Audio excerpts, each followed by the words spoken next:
Bismillahirrahmanirrahim. Assalamualaikum warahmatullahi wabarakatuh. Baik teman-teman solih solihah, bertemu lagi dengan Ustadz Bakhtiar pada pembelajaran hari ini.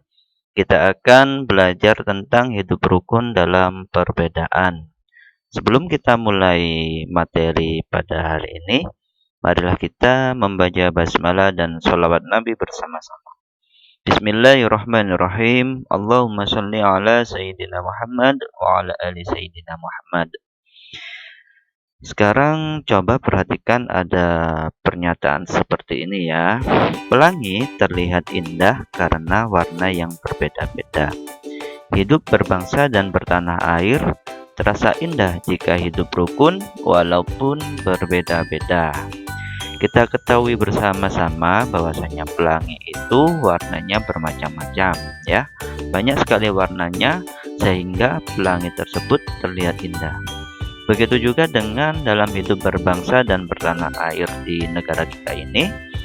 Banyak sekali perbedaan mulai dari suku, bangsa, daerah, bahasa dan lain sebagainya berbeda-beda, tetapi perbedaan tersebutlah yang akan menjadikan negara kita ini sebagai negara yang indah. Dan kita sebagai warga negara Indonesia pun harus bangga menjadi warga negara Indonesia. Begitu ya teman-teman. Baik, sekarang coba perhatikan ada gambar 3 orang. Kalau kita perhatikan dengan seksama ya, 3 orang ini memiliki foto atau wajah yang berbeda-beda. Satunya seperti etnis Cina ya. Kemudian ada yang rambutnya ikal atau keriting, dan yang selanjutnya ada yang memakai udeng. Nah, ternyata ketiga orang ini berasal dari suku yang berbeda-beda. Masih ingat dengan bunyi Pancasila sila yang ketiga? Oke, betul sekali. Persatuan Indonesia ya. Oke, teman-teman, perbedaan yang menguatkan. Di sini Ustadz ada sedikit cerita ya. Di sebuah kampung Cempaka adalah sebuah kampung transmigran. Warganya berasal dari berbagai daerah padat di Pulau Jawa. Hal itu menjadikan mereka berbeda suku maupun agama. Jadi dari penggalan cerita ini Ustadz ingin menyampaikan bahwasanya ketika ada suatu daerah yang mana di dalam daerah tersebut memiliki banyak sekali perbedaan agama maupun suku, tetapi di kampung ini tetap bekerja sama dengan baik, tetap hidup rukun, tidak ada yang saling menjelekkan suku agama. Jadi meskipun berbeda, kampung ini tetap hidup rukun dengan baik. Begitu ya teman-teman. Sekarang coba kita perhatikan, di sini adalah sebuah permainan. Permainan ini ada di sebuah daerah. Bahkan dulu ketika Ustadz pernah ikut Kemnas di Cibubur, permainan ini banyak sekali dimainkan oleh anak-anak pramuka di sana ya. Begitu. Permainan ini adalah rangka alu, berasal dari Nusa Tenggara Timur. Permainan ini juga biasa dimainkan oleh anak-anak dari daerah lain di seluruh Indonesia. Maksudnya begini, meskipun permainan rangka alu ini asalnya dari Nusa Tenggara Timur, tetapi warga dari Nusa Tenggara Timur ini tidak melarang orang-orang atau anak-anak yang berasal dari daerah lain untuk memainkan permainan ini. Jadi permainan ini bebas dilakukan atau dimainkan oleh masyarakat di daerah yang lain ya. Ini artinya bahwasanya persatuan yang terjadi antara suku bangsa di negara kita ini sangat baik. Kemudian dalam permainan ini pun juga menggambarkan bahwasanya dalam bermain kita harus selalu hidup rukun. Nah, sekarang adalah wujud persatuan. Dalam gambar yang Ustadz tampilkan ini adalah gambar pengibaran bendera ketika proklamasi kemerdekaan Indonesia ya.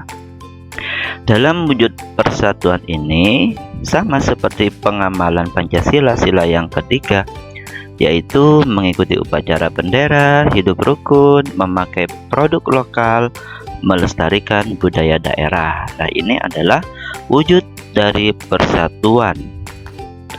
Kemudian belajar menyenangkan bersama keluarga. Maksudnya di sini adalah wujud dalam persatuan di sebuah keluarga ini. Contohnya ya seperti ini. Ketika ada tugas, kalian mengerjakan bersama orang tua. Tetapi orang tua di sini bukan memberikan jawaban kepada kalian, hanya untuk mendampingi belajar kalian.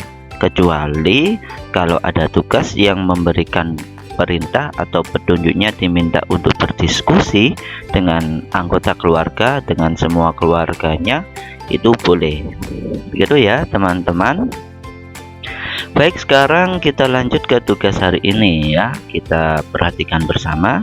Yang nomor 1 adalah bacalah buku tematik tema 2 halaman 9. Nanti silakan dibuka.